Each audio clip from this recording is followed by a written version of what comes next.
As she mentioned, my name is Brittany. I am an obstetric anesthesiologist. So needless to say, the treatment of peripartum pain is one of my main interests. And I'm delighted today to have the opportunity to talk with you about some strategies on how to approach pain management for one of our most challenging pain populations, which is women who are pregnant on chronic opioids. And so we come from different backgrounds, and so we're going to cover a variety of different topics, but there's 4 main ones that we're going to start with. So we're going to define opioid use disorder and what that looks like in pregnancy, talk about how it impacts the pregnancy from both a maternal and a fetal perspective, then talk about how you treat it, standard of care, which is medication-assisted therapy, and then lastly, spend the majority of time talking about strategies to treat peripartum pain in this challenging population. So let's start by defining it. Traditional historic teaching used to have this hierarchy of different classification schemes for any type of misuse of a substance. And you had to memorize the minute nuances between misuse, which was different than abuse, tolerance, which was not the same thing as dependence, etc. And unfortunately, most of these terms were actually used interchangeably and incorrectly. So there's a whole new categorizing scheme, which is opioid use disorder.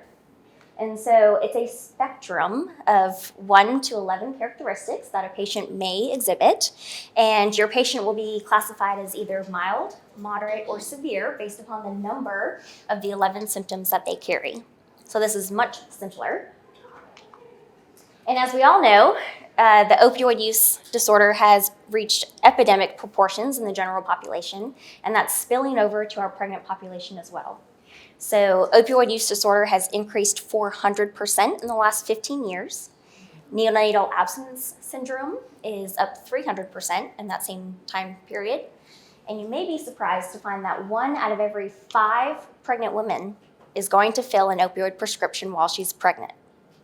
In general, they tend to be young, white women living in the South below poverty level.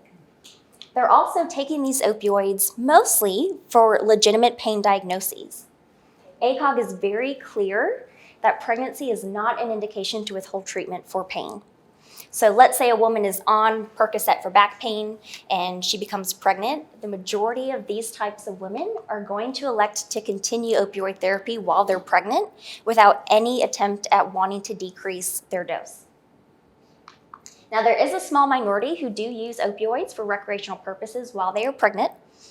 This 5% comes from self-reported studies, so obviously this is going to be a gross underestimation. It's limited to fear bias, but the best we can get is about 5% of women are willing to admit that they use opioids recreationally while they're pregnant. What I think is so interesting about this population is the source of their recreational opioids differs depending on whether they're pregnant or they're not. So before she's pregnant, when she's not pregnant, vast majority of her opioids comes from friends, family, the streets, dealers. But this changes. As soon as she becomes pregnant, 50% of her recreational opioids now come from our medical community. So I don't exactly know why that is. I don't know if that speaks to street dealers having a conscience about selling to a pregnant woman. I don't really know. But this is certainly a very interesting fact that we should keep in mind. All right, so we've defined it. How is it going to impact her pregnancy? Well, for starters, women who use opioids are at twice the risk of an unintended pregnancy. So for those of you who see these women in clinic and think about preconception counseling or family planning, this is the population where it's going to count. Additionally, once they do become pregnant, it's usually associated with a high-risk pregnancy, limited prenatal care, unaddressed comorbidities. Any long-term regular use of an opioid is going to result in microcycles of withdrawal in between those short-acting opioids, which is the majority of the problem. And then lastly, alarmingly, one 9-year study that came out of Colorado looking at the reason for deaths in the peripartum period up to 1 year, the majority was due to accidental overdose, or intentional self-harm, most of the toxicology being positive for opioids. Now, from a fetal perspective, we do know that all opioids will cross the placenta in significant amounts. And the literature kind of differs depending on what you read here, but in general, we tend to associate opioid use with congenital heart defects, neural tube defects, and clubfoot, with these babies being about 2 to 4 times the risk of the general population at having these disorders. In the peripartum period, these infants are born early and small, and moms tend to be at risk for complications with the birth, like abruption. And then postpartum, the risk doesn't stop there. So when you have this abrupt cessation of opioids, it results in a hyperactive central nervous system, which was previously depressed with the opioids, and so you get neonatal abstinence syndrome, which unfortunately results in a prolonged length of stay. Up to 17 days is the average compared to 2. A hospital bill of $67,000, and a societal cost of $1.5 billion on an annual basis. All right, so how do we treat opioid use disorder in pregnancy? What's the gold standard? Well, I just spent the last 5 minutes telling you all the downsides of taking opioids when you're pregnant. So some of you might be thinking, well, for a highly motivated patient, what about the option of medically assisted detox or supervised detox? Unfortunately, in pregnancy, the relapse rates are incredibly high, which then poses the risk for moms and infants to experience acute intoxication and overdose during issues of relapse. And the top reference here looked at different demographics, trying to see if you could predict which moms would be successful at trying a assisted detox. It doesn't depend upon their age, race, whether or not she's incarcerated, whether she's taking IV or oral drugs, if she's a tobacco user, if she has polysubstance versus monosubstance. There was no way to predict if she's going to be successful at detox. I thought that was pretty interesting. So instead, generally, we recommend medication-assisted treatment. So the idea here is that you take a woman from a short-acting opioid, whether that's oxycodone for back pain or heroin for recreation, and you transition her to a long-acting opioid with the thought that you're going to not only treat pain and prevent withdrawal, but then you're also going to prevent these microcycles of withdrawal that happen in between your short-acting doses. And the evidence is very clear that this is highly successful. It's got better both maternal and fetal outcomes. Unfortunately, this study here, the very bottom one, looked at all women over, I want to say, an 8-year period that were specifically admitted to either an inpatient or outpatient treatment facility for opioid use disorder in pregnancy. So these are pregnant women seeking help for opioid use disorder. Only 1 out of 3 received MAT, despite it being the gold standard of care.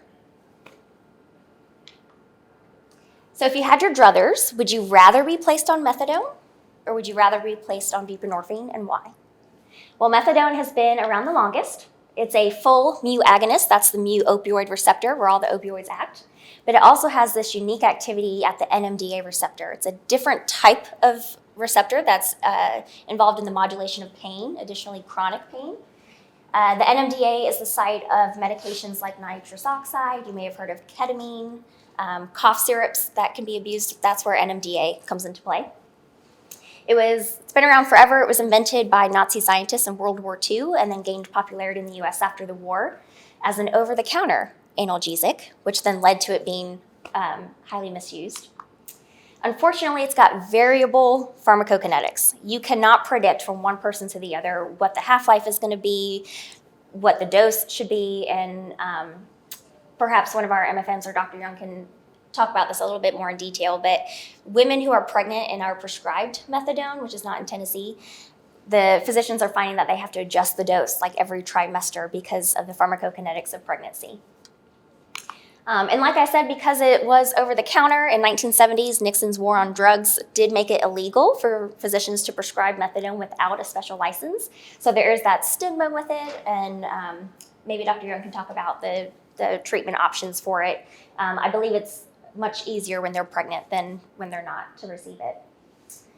In contrast, buprenorphine was invented in the 2000s. It's one of our newer drugs. It has an extreme affinity for the mu-opioid receptor. What do I mean by that? So if you have your mu-opioid receptor and you have two different molecules of opioids, the one with the highest affinity is attracted to it. It's pulled down to it like a magnet, which is different than partial agonist activity. So let me show you a little graphic here. So this is an artist's rendition of the mu-opioid receptor. And as you can see, it's empty. There's nothing, bound to it. And it's sending out signals in the brain to stimulate withdrawal and to stimulate pain.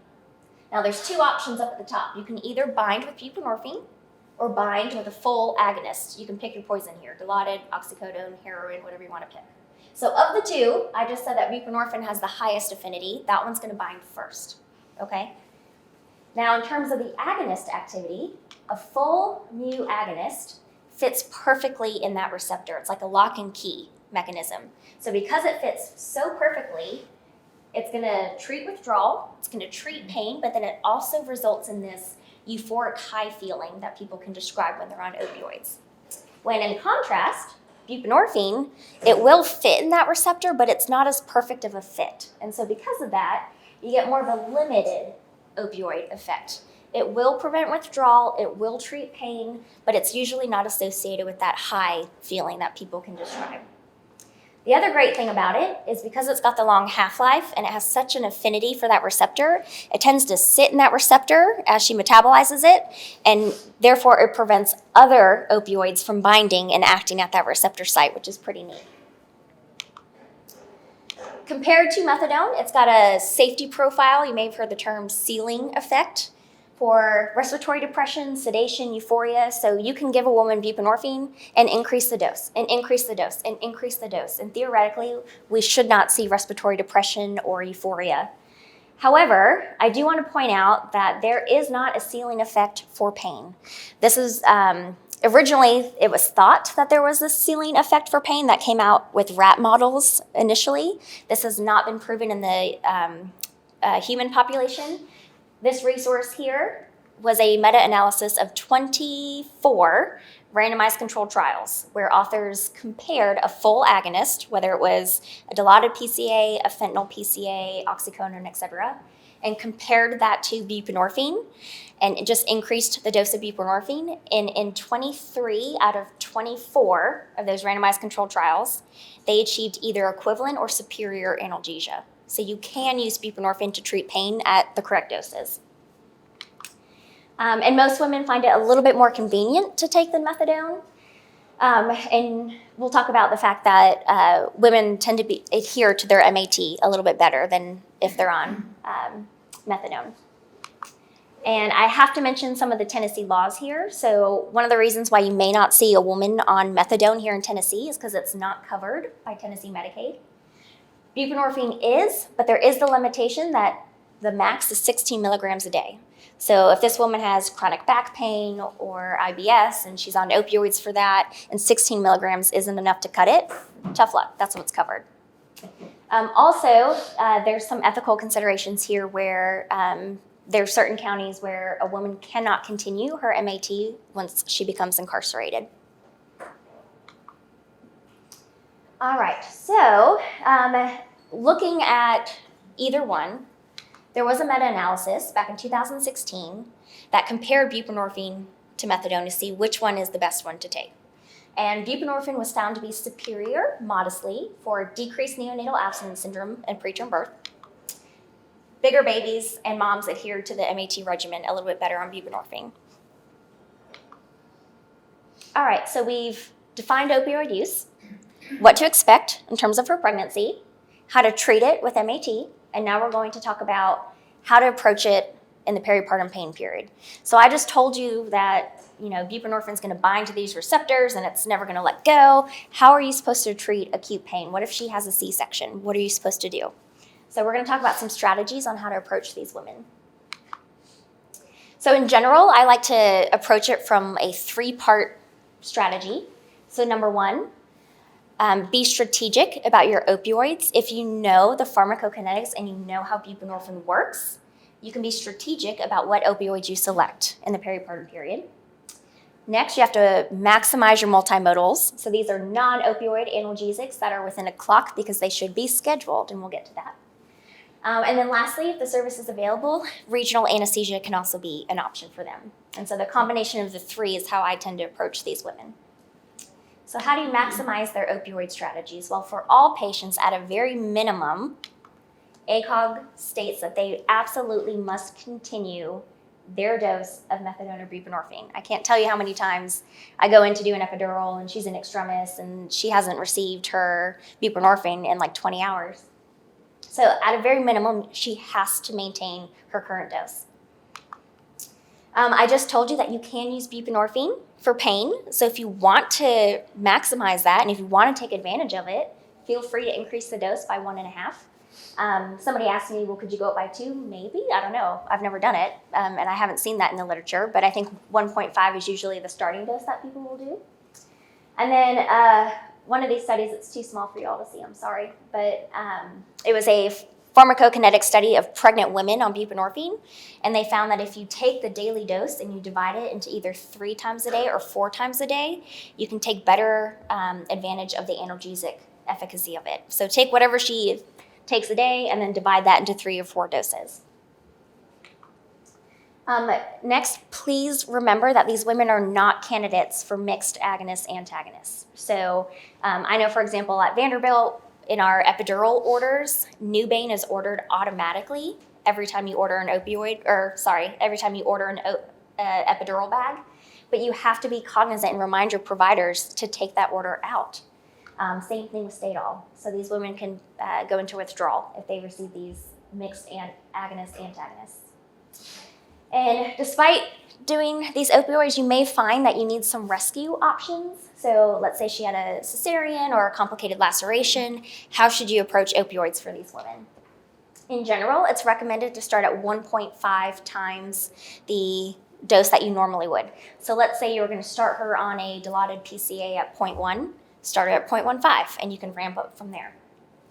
If you were to choose an opioid, I recommend dilaudid. This is why. So let me orient you to this table here. So on the left-hand side are common opioids that you may recognize, and they are ranked from lowest affinity to highest affinity for the mu-opioid receptor. Look where dilaudid sits, directly under buprenorphine. Could you use sufentanil? You could. It's extremely expensive. Most pharmacies won't use that. So use dilaudid if you can. It's the next highest affinity to help compete with that buprenorphine. Multimodal strategies. So for all patients, a good heavy player is going to be Tylenol. And it works in the central nervous system. We're not exactly how sure Tylenol works. It's in fact said if it were to go through the FDA nowadays, it would never even be approved. But the point is, it does work, and it decreases your pain and opioid requirements by about 20 to 40% in and of itself, and that's after cesarean delivery. Now, the key here is that it has to be scheduled. So one study looked at Tylenol that was either scheduled or PRN after a C-section, and there was much better effects when it was scheduled, okay? Also be mindful to split it from those combination pills. So I'm talking about like Percocet or Lortab that has Tylenol in it. Most of the time, it's like 325 or even up to 500. These women can get 3 grams a day. So if you split it from the combo pill, maximize your Tylenol to 1 gram 3 times a day, and then use oxycodone separately if that's what you wanted to do. Your next main player is going to be Toradol or Ketorolac. It's an anti-inflammatory. It works differently than Tylenol, so it can be used in conjunction. Very limited excretion in the breast milk with oral ibuprofen. And Toradol is great for some of that cramping pain, especially if they're getting that with breastfeeding. And again, just like Tylenol, it can reduce your opioid requirements and your pain scores by about 20 to 40% in and of itself. But when you combine the two, that's when you get the best effect. So for visual learners, let me show you what I'm talking about here. So this is a graph where on the y-axis, the authors had a pain scale of no relief up to complete relief. So this is not a pain scale in terms of like, what's your pain score? A 4 out of 10. That's not what this is. It was a Likert scale that the women filled out where she either had no relief, like some moderate, good, and complete relief. And then they looked at time, minutes from dosing. So they gave the woman a placebo pill. Surprise. Didn't help your pain. Tylenol had a pretty good modest effect. We just said it can reduce your pain by about 20 to 40%. I agree with that. Same thing with ibuprofen. But look what happens when you add Tylenol and ibuprofen together, either at a low or a high dose. It's a much greater effect than giving either one by itself. What's even better is this study was repeated. For whatever reason, their score went up to 5 for complete relief. I don't know why. Again, placebo. So now they combined ibuprofen and codeine or Tylenol and codeine. Much better effect than you did previously, but look, Tylenol and ibuprofen beat out combos with codeine. Does that surprise anyone? I thought that was pretty sweet. So what is my message here? Essentially, the take-home message of these slides is to tell you that when you go to give the woman her scheduled Tylenol and her scheduled ibuprofen, don't let her say to you, oh, that over-the-counter stuff doesn't work for me. Just give me the oxycodone. No, remember these slides. Educate the woman that if you take it as directed and as we're prescribing you, it is going to help. You may not think it because it's an over-the-counter thing, but it does, especially if you combine the two. So that's really my main message here. So let's say you need a rescue option. Like let's say she goes to a cesarean delivery, you've done the PCA stuff, you've increased her buprenorphine dose. What are some other multimodal strategies that you can utilize? So admittedly here, the studies that I've cited were not done in patients on buprenorphine. There isn't much out there. So these were all opioid naive women, but maybe we can extrapolate some of the information that we have. So I will admit that up front. So there's limited evidence for post-cesarean pain for these things. Gabapentin, it works on a calcium channel. It's perfect for nerve pain specifically. It's sort of in the same family as Lyrica, if you've seen those commercials for neuropathy. So it's great for nerve pain. The initial dose of 600 that has been studied, make sure that's given after delivery. So this is not a pre-thing. You don't give her Tylenol and gabapentin before she goes to her C-section because gabapentin does cross the placenta pretty easily. So this would be a post-op regimen if you wanted to use it. Unfortunately, the studies that have looked at gabapentin using these doses did find a 55% sedation rate. So you kind of have to weigh your pros and cons here. Maybe a woman that's in extremis maybe wouldn't be as sedated on gabapentin because she's kind of hyped up, but it is an option to use. The next one is Decadron or dexamethasone. So a lot of your anesthesia providers will give Decadron anyway for nausea, usually at 4 milligrams. But if they were to increase that up to 10, they can take advantage of the anti-inflammatory and pain effects. So the studies that have looked at the efficacy of Decadron have found that at 10 milligrams, just a single dose, it will decrease the incidence of pain by 50% on post-op day 1, both with rest and movement. It also decreases the incidence of nausea by 50%. So this is a great option, especially for women who aren't diabetic and so maybe can tolerate the increase in glucose. I did put here after an epidural or spinal. Does anyone know why I wrote that? So if you've ever seen Decadron given as a quick IV push for an awake woman, you will never forget it. They will scream at the top of their lungs that their anus is burning. It's one of the side effects of Decadron. It creates very severe perianal and perineum burning. They will jump off the table and run around. So I didn't do it, but I have seen it done. So it should be a slow push that you either inject into their saline bag or wait till they get a spinal and epidural and then give it. So that way their perineum is numb. Yeah, you'll never forget it if it happens. And then lastly, ketamine. So ketamine was approved in pregnancy before the invention of epidurals and regional anesthesia. Kind of fell out of favor once epidurals became mainstay, but it is still used overseas quite regularly. And it's starting to come back in vogue as we're seeing really sick women that are either on anticoagulation or have valve issues where I can't do a spinal or an epidural for them. So ketamine is coming into some play here. So what's interesting about the studies that have been done is when you combine ketamine with Duramorph, which is that long-acting morphine that they typically put in spinals, you don't see any effect on decreased opioid consumption or pain scores while they're in-house, but you do see a dramatic reduction in pain scores at 2 weeks post-op. This could be because ketamine also works at that NMDA receptor that we talked about, and so it has some activity with chronic pain, which I think is pretty neat. So you can either do it as a one-time push, or for women that are in labor and can't get an epidural, you could do it as an infusion. They even have ketamine PCAs. With ketamine, it's got a pretty good safety profile. It maintains respiratory stimulation, so it doesn't have that depression that you would think about like with a PCA or any type of opioid. All right, so regional strategies. Now, this is going to differ depending on whether she's in labor or going to a C-section. In general, a labor epidural is really amazing. I think it's rare that I find a woman that I have a labor epidural in that it's not effective for. Local anesthetics are pretty great at numbing the nerves, and so you really don't feel anything. However, that being said, if you wanted to, I would say most anesthesia providers across the country have a combination of a local anesthetic plus an opioid in that epidural infusion bag. Most people use fentanyl, so this might be an option that you take back to your anesthesiologist and say, hey, can we maybe switch that out for Dilaudid, something a little bit more effective? And that's something that they can absolutely do. You can also ask them to consider some non-opioid analgesics that you can add to the epidural. Clonidine is one I use pretty often, epinephrine as well. We can talk about the mechanism of action of how that works if you guys are interested afterwards. And then when it comes to cesarean delivery, the main question I think that I get all the time is intrathecal morphine, to give or not to give. So you're about to do a C-section for this woman. People are very hesitant. They're like, I don't want to put long-acting spinal morphine in there that's going to last for 24 hours. And she's on buprenorphine, which is also long-acting. I don't want to combine the two. That sounds too messy.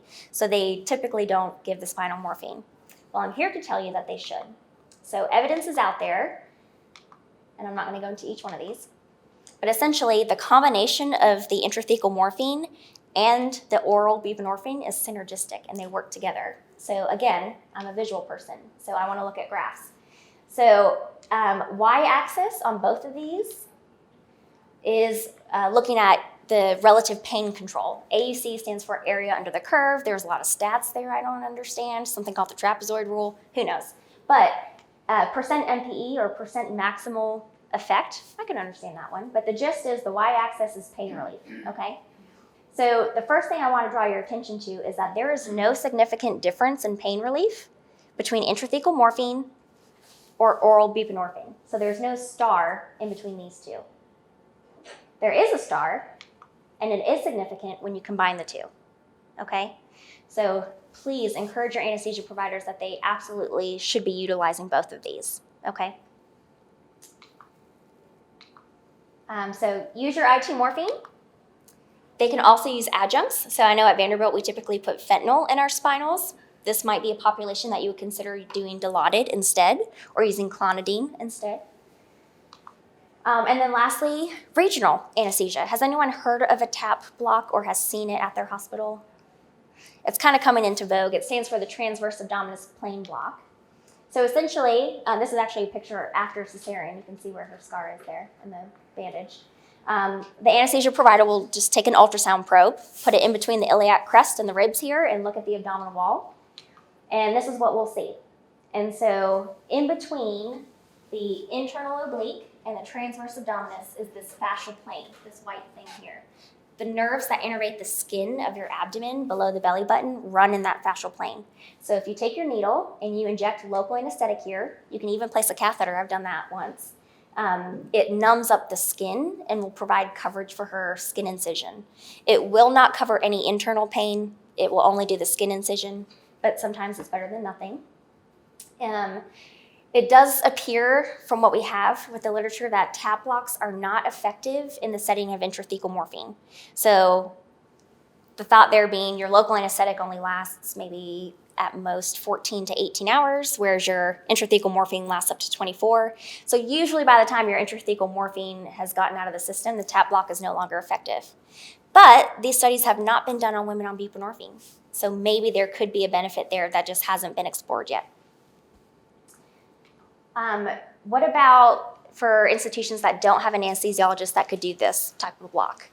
So skin infiltration by your surgeon is also an option. What's interesting here, and I actually learned this putting this presentation together, is that there's evidence that it's much better if they do a pre and post infiltration, which I thought was kind of neat. So So for example, on the y-axis here, they're looking at the time of analgesia, and these authors use lidocaine, which doesn't last very long. I don't know why, but that's why it's only 5 hours. And they took their patient population and they divided it into, you got that local infiltration before they made incision, or after they made incision and they closed it up, or you got both. And you can see there was a much greater effect when they did both, which I thought was pretty neat. And then same thing here for pain scores. So the pain scores were lower if they did both pre and post incisions. I don't believe that there's enough data to say that tap block versus wound infiltration, one is better than the other. There's not enough in cesarean delivery to make that claim, but maybe in the future we'll have enough studies to look at that. But if you don't have someone that can do tap blocks at your institution, encourage your surgeon to go ahead and do some wound infiltration. It's simple, it's easy, low harm effect. Why not do it? All right, lastly, some post-op considerations. So in Tennessee, we are trying to limit our discharge opioid prescriptions to 3 days. There are exceptions to that, like trauma is one of them. These women will need to follow up with their MAT providers. So us that are working in the hospital, it's not our responsibility to refill that prescription for them. They have designated providers to go to in a standing contract. This might be a population that you consider, instead of discharging on oxycodone, that you consider doing oral Dilaudid. And our pain physicians typically recommend 2 to 4 milligrams as a good starting dose for these women. Monitoring for relapse, I would be disappointed in myself if I didn't mention this. So women in the postpartum period are tired with a newborn, acting like a milk cow, being woken up at all hours of the night. And evidence is very clear that if they are going to relapse, it's going to happen in the postpartum period. So for those of you who are seeing these women for their follow-up visit, please pay attention that this is a highly risky time for them. And then development of chronic pain is something that's kind of coming out recently. So this was an article by The Lancet, which is one of the main journals. And cesarean section was named as one of the top surgeries that results in chronic pain. So this Lancet study, which is very well done, had about a 10% incidence of chronic pain after cesarean section, which surprised me, probably because I don't see these women postoperatively, but maybe some of you who see them in clinic do.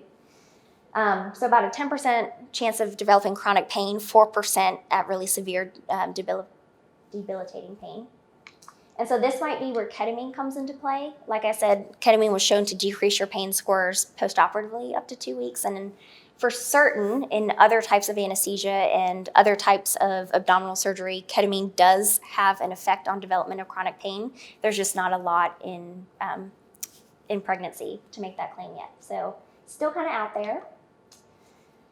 So in summary, we talked about opioid use disorder, how it's a new umbrella terminology that kind of encompasses everything.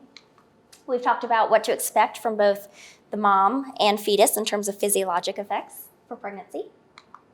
We've talked about the gold standard of MAT, medication-assisted therapy, and then lastly talked about some multimodal opioid and regional strategies on how to approach pain in this really challenging population. So I thank you for your time.